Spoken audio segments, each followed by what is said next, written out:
পারমাণবিক কর্মসূচি নিয়ে কোনো আপোষ করবে না ইরান, আরও একবার স্পষ্ট করে জানিয়ে দিয়েছে দেশটি।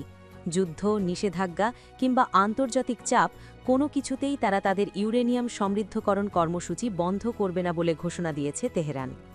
মধ্যপ্রাচ্যের সাম্প্রতিক যুক্তরাষ্ট্র ইরান উত্তেজনার অন্যতম প্রধান কারণই হচ্ছে এই পারমাণবিক ইস্যু। যুক্তরাষ্ট্র দীর্ঘদিন ধরে চেষ্টা করে আসছে যাতে ইরানের হাতে কোনোভাবেই পারমাণবিক অস্ত্র না পৌঁছায়। সেই লক্ষ্যেই কূটনৈতিক চাপ, অর্থনৈতিক নিষেধাজ্ঞা এবং সামরিক হুমকি সবই ব্যবহার করেছে ওয়াশিংটন। সাম্প্রতিক সময়ে উত্তেজনা চরমে পৌঁছালে যুক্তরাষ্ট্র ইরানের উপর একাধিক হামলা চালায়। মধ্যপ্রাচ্যে অতিরিক্ত সামরিক উপস্থিতি বাড়ানো হয়, মোতায়েন করা হয় রণতরীয়। তবে এসব পদক্ষেপেও ইরানকে দমিয়ে রাখা যায়নি। যুক্তরাষ্ট্রের প্রেসিডেন্ট ডোনাল্ড ট্রাম্প মনে করেছিলেন সীমিত সামরিক চাপ এবং কঠোর হুমকির মাধ্যমেই ইরান তাদের অবস্থান থেকে সরে আসবে, কিন্তু বাস্তবতা ভিন্ন। ইরান স্পষ্ট জানিয়ে দিয়েছে, ভয় দেখিয়ে তাদের নীতিগত অবস্থান পরিবর্তন করা সম্ভব নয়। বিশ্লেষকদের মতে ইরানের কৌশল শুধু সামরিক শক্তির উপর নির্ভর করে না, বরং এটি একটি আদর্শিক এবং জাতীয় চেতনার বিষয়। দেশটির জনগণ নিজেদের সার্বভৌমত্ব রক্ষাকে সর্বোচ্চ অগ্রাধিকার দেয়, ফলে বাহ্যিক চাপ যতই বাড়ে, প্রতিরোধও ততই শক্তিশালী হয়। সাম্প্রতিক সংঘাতে ইরান উল্লেখযোগ্য ক্ষয়ক্ষতির মুখে পড়েছে। গুরুত্বপূর্ণ সামরিক ও রাজনৈতিক ব্যক্তিত্বদের হারিয়েছে তারা। দেশটির সর্বোচ্চ ধর্মীয় নেতা আলী খামেনেইর নেতৃত্বেও চাপ তৈরি হয়েছে।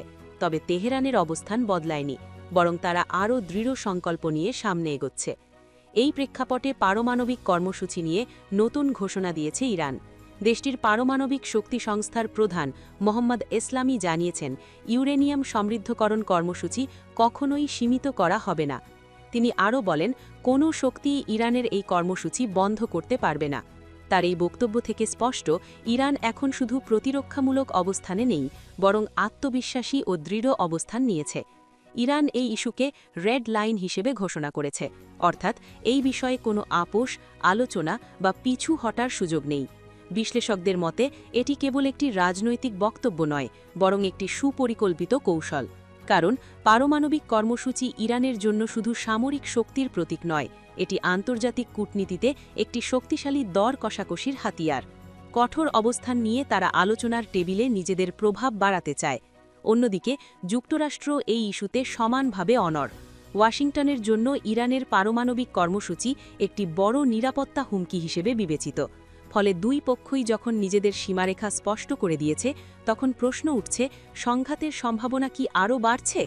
বিশ্লেষকরা সতর্ক করে বলছেন, কূটনৈতিক সমাধান না এলে পরিস্থিতি আবারও উত্তপ্ত হয়ে উঠতে পারে। আর সেই উত্তাপ শুধু মধ্যপ্রাচ্যেই সীমাবদ্ধ থাকবে না, বরং এর প্রভাব পড়তে পারে পুরো বিশ্ব রাজনীতিতে। সব মিলিয়ে ইরানের এই আপোষহীন অবস্থান এবং যুক্তরাষ্ট্রের কঠোর নীতির সংঘর্ষ বিশ্বকে কি নতুন এক অনিশ্চয়তার দিকে ঠেলে দিচ্ছে, সেটাই এখন দেখার বিষয়।